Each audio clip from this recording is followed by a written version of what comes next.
Саламатсыздар ма? Менің арнама қош келдіңіздер. Бүгін біз өздеріңіз көріп тұрғандай қайнатпа кеспе сорпасын жасаймыз. Кеспеге лайықты етімді салып қайнатып жатырмын. Еттің өзі жұмсақ болсын деп. Көріп тұрғандарыңыздай. Осы етті мен 1 сағат, мүмкін одан да көп, бұл сиыр еті. Енді оны мен сатып алдым, қандай жас мал ма білмеймін. Сол себепті 1 сағаттан асып қайната беремін. Осылай өзім қайната беремін 1 сағат. Ал мұнда мен кеспенің қамырын дайындап қойдым. Мінекей, жұмыртқа, тұз, шамалы су. Жұмсақ, сап-сары. Иған тұжын бір қайтарып қойдым. Мен тағы да бір осылай илеп, иін қандырып қойып, пастырып қоямын. 20 минутқа мейлі. Осылай пастырып қойып қоямыз. Қамыр пастырылып тұрған сайын, иіні қанған сайын қамырым өте керемет шығады. Қайнап жатыр. Лавр жапырағын салдым мен оған. 4 дана. Және енді ет өте жұмсақ пісу үшін онда мен лотос тұзын салам. Өздеріңіз мені видеомды тамашалаған болсаңыздар, видеомда мен негізі лотос тұзын көп қолданам, өзім жақсы көрем. Бірақ негізінде білмеймін, мен де айтып жатады ғой, зиян деп. Бірақ мен аса қатты нормадан артық қолданбаймын. Сол себепті лотос тұзын нормамен қолданғандықтан ба, бұл дәм кіргізеді, жұмсақтық береді етке, өте жақсы. Лавр жапырағын салам, тұз салдым. Енді осылай баяу отта, қазір мен қазанның отын басып қойдым. Баяу отта қайнайды. Менің қамырымыз. Осы қамырды енді жұқа етіп жаямыз. Өте жұқа етіп жаямыз барынша.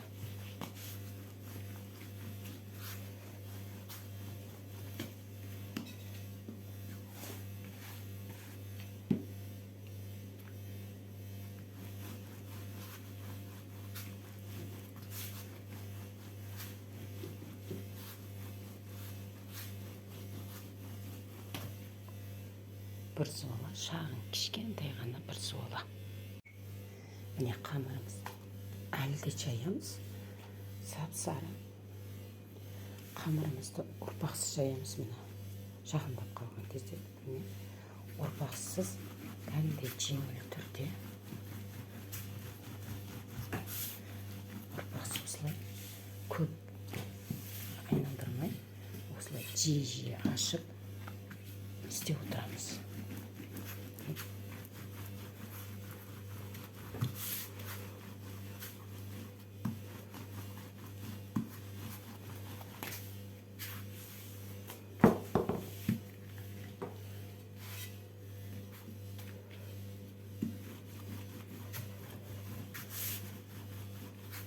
Өте жұқа болған керек, ұрпақсыз жайлады. Бастапқыда әрине ұн себіліп отырамыз. Ұрпақ дегеніміз ұн енді. Осылай қайта осылай жиі қайтарып илей береміз. Ойдағы жұқалық болғанша. Мынау көп қатты илемей, осылай айналдырмай, осылай асыздан айналдырып жайып отырсақ, қамыр жабыспайды, ұрпақсыз болса да. Қатты да күш салмай, жай ғана жұқалап күш салып отырып, осылай жай береміз. Міне көрдіңіздер, дастарханның несі жұқалығы, дастарханның несі көрініп тұр, оюлы өрнектері. Бұл әлі де болса жаямын, бұдан да жұқалық етемін.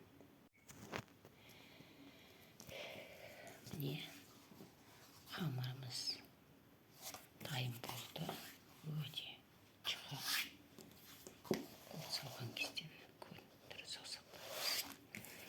Желіп аламыз қамырды.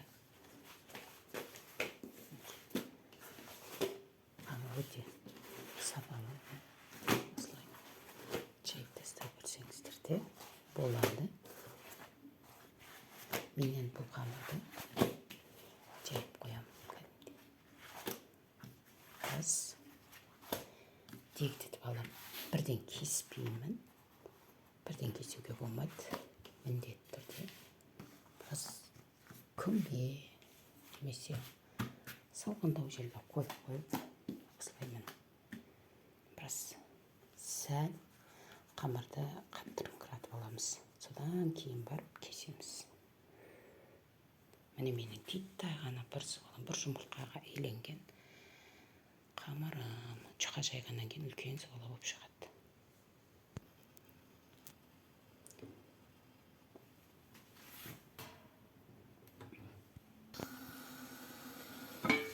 Міне сорпамыздан етті сызып алдық. Қазір сіздерге етті көрсетейін.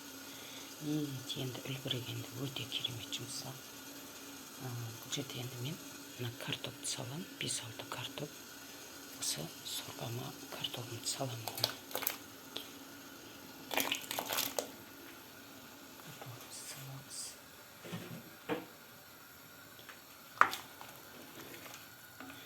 Картоп піскенше қайнатып алам.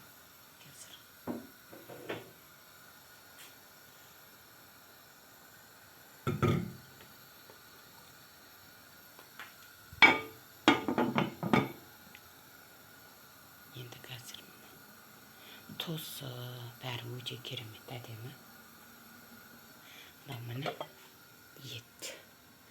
Енді еттің жұмсақтығын сіздерге айта алмаймын. Сұмдық үлбіріп тұр. Әшейін қолға естіліп жатыр. Көрдіңіздер ме? Ет өте керемет. Әшейін ашып қалсаңыз ашылып жатыр. Осылай жұмсақ етіп пісіремін. Бір жағынан бұл сорпаны мен бүгін жолдасымның енесі ауруханаға жатып қалған.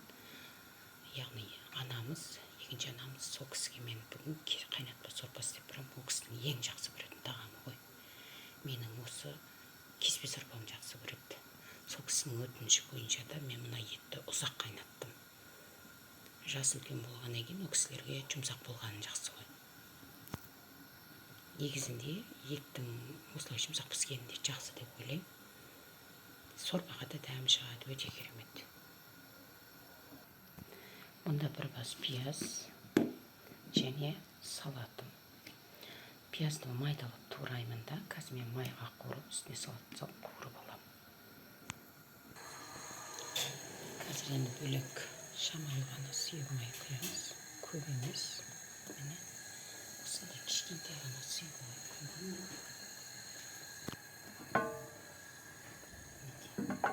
Енді осыған тураған пиязды саламын.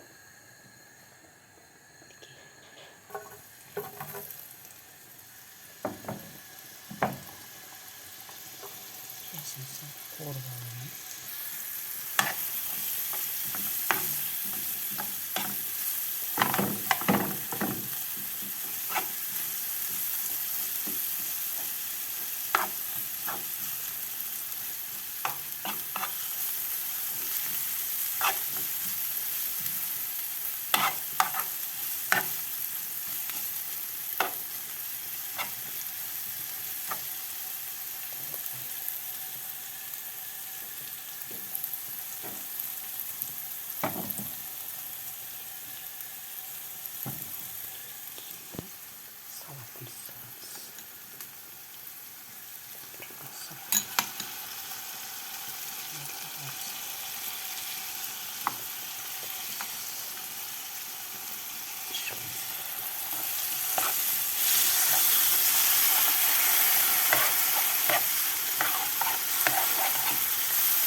Kартофеліміз пісті.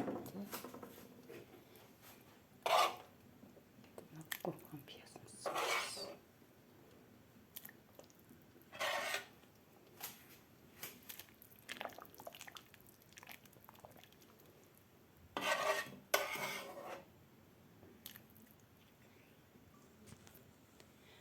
бетін жауып қайнатып аламыз. Бұны да мына шымырлап қайнап жатыр.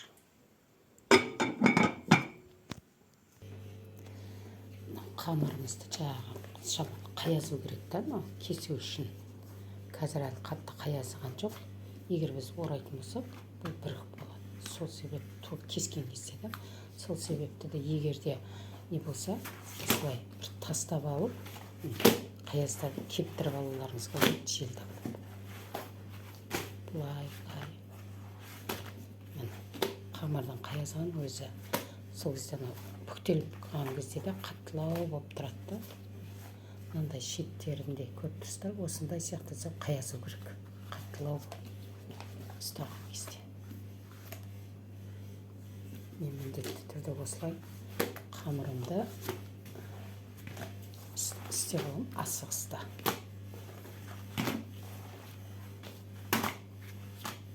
Сол кезде қамырым, міне жұмыртқа айленген қамыр ешқандай да жыртылмайды, өте әдемі болып тұрады. Мына жерде өздеріңіз көріп тұрмын, міне қайнады. Мына қуырып алғанның есі бұның майы шығып, кәдімгі кеспе сияқты тұрады ғой, бірақ сорпасын ішкен кезде дәмінің ерекшелігін айтамызды. Енді мен бұған қазір бір шай қасық приправа саламын. Көріп тұрғандарыңызда. Және көз мөлшерімен кептірілген укроп. Қазір енді көктемгі укроп. Сондықтан кептірілген түрін саламын. Және петрушка. Бұны да көз мөлшерімен саламын.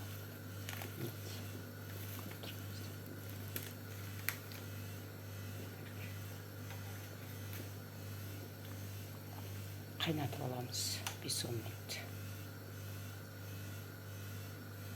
Дәмі шығу үшін сорпаға. Міне қазір көрсетейін. Осылай қамырымызда жоқ ашып кеткен. Алматы қамыр өте қайнасып, кесуге өте ыңғайлап, жақындалып тұрып. Мынау морозилке қойып жатады ғой. Еттің қамырған. Біз алғанымызда қандай болады? Мысалы, балық салып тұрсаңыз, әдемі қаязған қамыр сияқты тұрады ғой. Туыр болса істеп морозилке қоймай-ақ осылай желпу арқылы қамырымызды қайыстырып алсақ болады. Ешқандай жыртылмайды, жұмыртқа айленген қайталауға. Қамырымыз қаязи бастайды, қойылмыз. Жарты сағаттан осылай қойып қойсаңыздар, қамыр кесіп өте керемет болып шығады. Міне сорпамыз қайнап жатыр, өте керемет. Яғни қамыр салуға дайын. Кеспемізді етті бөлек ол бөлшектеп салып аламыз, бөлек кесіп көзоқта төрт бұрыштеп оны көрсетемін. Видеоның арғы жалғасында дайын сорпамыздың үстіне саламыз ғой. Енді қамырымызды кесеміз. Қамырымызды кескен кезде міндетті түрде пышақтарыңыз өткір болу керек. Қазір мен мына қамырымды екіге бөліп аламын.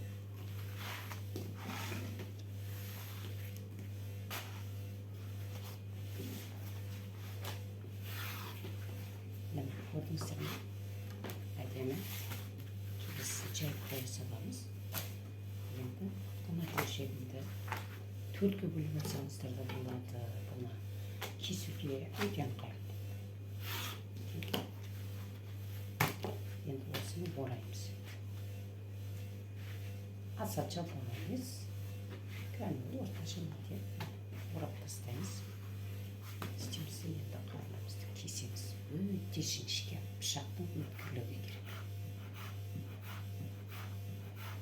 Шаштай деп жатады.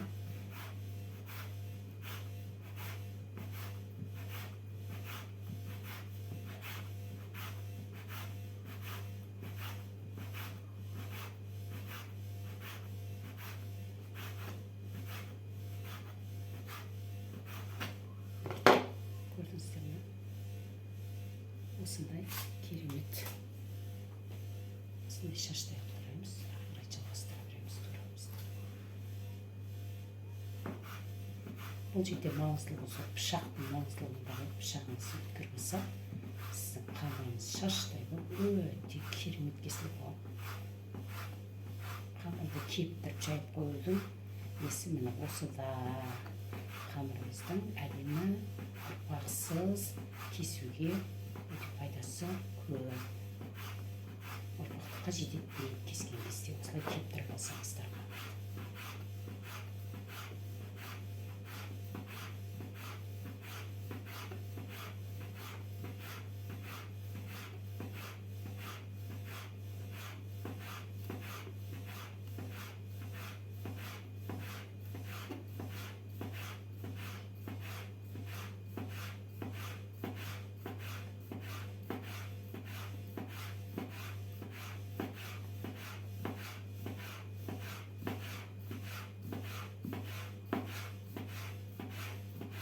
Бұл қамырды сорпаға салған кезде көп қайнатылмайды. 2-3 минут қайнатылып болды піседі. Көп қайнатудан қажеті жоқ.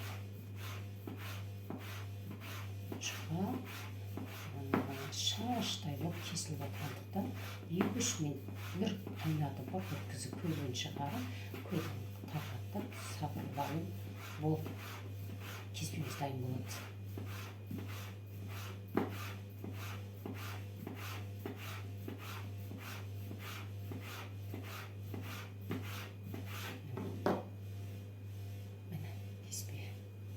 Көрдіңіздер, осындай керемет шаштай кеспе болды. Ешқандай бірігу жоқ.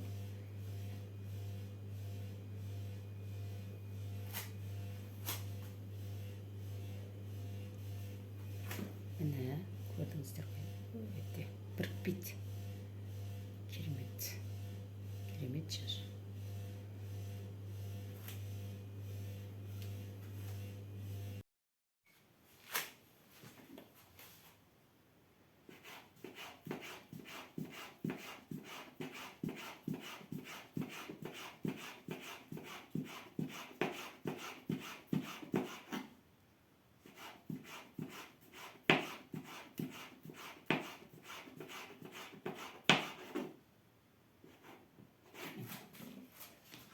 Дайын болды, кесіліп, енді қараңыз.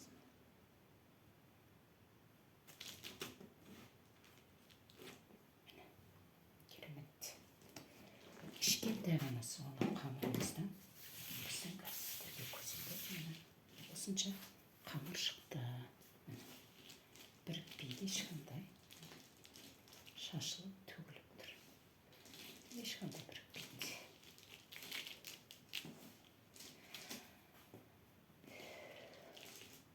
Егер осындай қамыр кесу әдісін ұнап жатса, пікірлеріңізбен бөлісіп жатыңыздар комментарийда.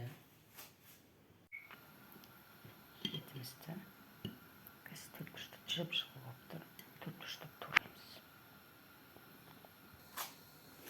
Етті тұраудың да қажеті жоқ. Көп тұрғандарыңызды міне жай ғана бөлеміз бөліктерге. Еттің жұмсақ піскен сонша. Қолмен дәу-дәу бөліктерге.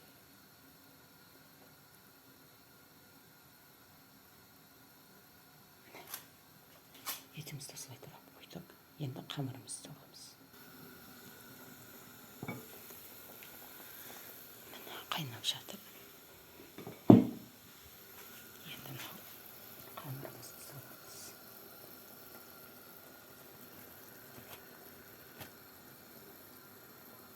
Жылдам саламыз, тез-тез.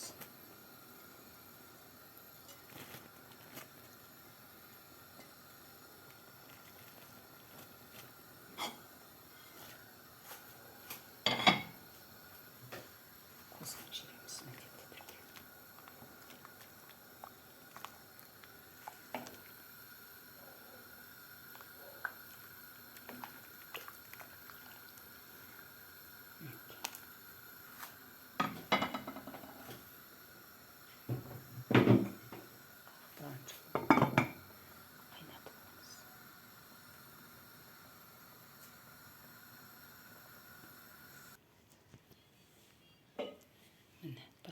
üstten aldım.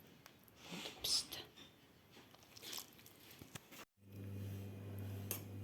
Magazine sorbamızın